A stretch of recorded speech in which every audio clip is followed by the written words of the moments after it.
Hormuz പ്രതിസന്ധിയെ തുടർന്ന് India ഇപ്പോൾ തങ്ങളുടെ കപ്പലുകളെ മറ്റൊരു പാത വഴി ലക്ഷ്യസ്ഥാനത്തെത്തിക്കാനുള്ള തയ്യാറെടുപ്പുകൾ തുടങ്ങി എന്നുള്ള റിപ്പോർട്ടുകളാണ് നമുക്ക് ലഭിക്കുന്നത്.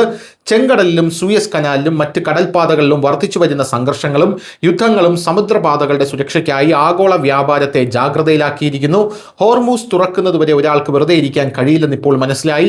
ഏതെങ്കിലും ഒരു പാത അടച്ചിടുന്നത് കപ്പലുകൾക്ക് കൂടുതൽ ദൂരം സഞ്ചരിക്കേണ്ടി വരും എന്നുള്ളത് അർത്ഥമാക്കുന്നു. ഇത് സമയവും ഗതാഗത ചെലവും വർദ്ധിപ്പിക്കുന്നു. ഈ അപകട സാധ്യത മനസ്സിൽ വെച്ചുകൊണ്ട് യൂറോപ്പിലെത്താൻ ആർട്ടിക് കടൽപാതയുടെ ഉപയോഗം വർദ്ധിപ്പിക്കാൻ ചൈന തയ്യാറെടുക്കുകയാണ്. 20 ദിവസത്തിനുള്ളിൽ ചൈനയിൽ നിന്ന് യൂറോപ്പിലേക്കുള്ള യാത്രയാണ് അവർ പ്ലാൻ ചെയ്യുന്നത്. ഈ പാതയിലൂടെ ചൈനയിൽ നിന്ന് യൂറോപ്പിലേക്ക് എത്താൻ 20 ദിവസം മതി. നിലവിൽ ചൈനയിൽ നിന്ന് യൂറോപ്പിലേക്കുള്ള വലിയ കണ്ടെയ്നറുകൾ കപ്പലുകൾ ഇന്ത്യൻ മഹാസമുദ്രം, അറബിക്കടൽ, ചെങ്കടൽ, സൂയസ് കനാൽ എന്നിവയിലൂടെ സഞ്ചരിച്ച് മെഡിറ്ററേനിയൻ കടൽ വഴി യൂറോപ്പിലെത്തും. ആർട്ടിക് പാതയിൽ കപ്പലുകൾ വടക്കൻ ചൈനയിൽ നിന്ന് പുറപ്പെടും എന്നുള്ളതാണ് മറ്റൊരു പ്രധാനപ്പെട്ട കാര്യം.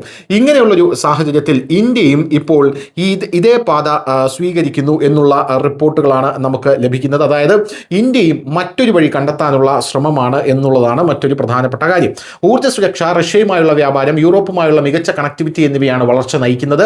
റഷ്യയുടെ ആർട്ടിക് മേഖലയിൽ നിന്നും ഫാർ ഈസ്റ്റിൽ നിന്നുമുള്ള എണ്ണവാതക, മറ്റ് വിഭവങ്ങൾ എന്നിവ വിതരണം ചെയ്യുന്നത് ഇത് എളുപ്പമാകും. 2027 ഈ റൂട്ടിൽ പരീക്ഷണത്തിനായി ആദ്യ കപ്പൽ അയക്കാൻ ഇന്ത്യ പദ്ധതിയിടുന്നു എന്നുള്ളതാണ് നമുക്ക് മനസ്സിലാക്കാൻ സാധിക്കുന്നത്. ഏകദേശം 5600 കിലോമീറ്റർ നീളമുള്ള ഈ പാത റഷ്യയുടെ ആർട്ടിക് തീരത്തുകൂടെയാണ് സഞ്ചരിക്കുന്നത്. കിഴക്കൻ ഏഷ്യയെ യൂറോപ്പുമായി ബന്ധിപ്പിക്കുന്ന ഏറ്റവും ചെറിയ കപ്പൽ പാതയാണിത്. ചൈനയിൽ നിന്ന് വടക്കൻ യൂറോപ്പിലേക്കുള്ള പാത ഏകദേശം 18-20 ദിവസത്തിനുള്ളിൽ പൂർത്തിയാക്കാൻ കഴിയും.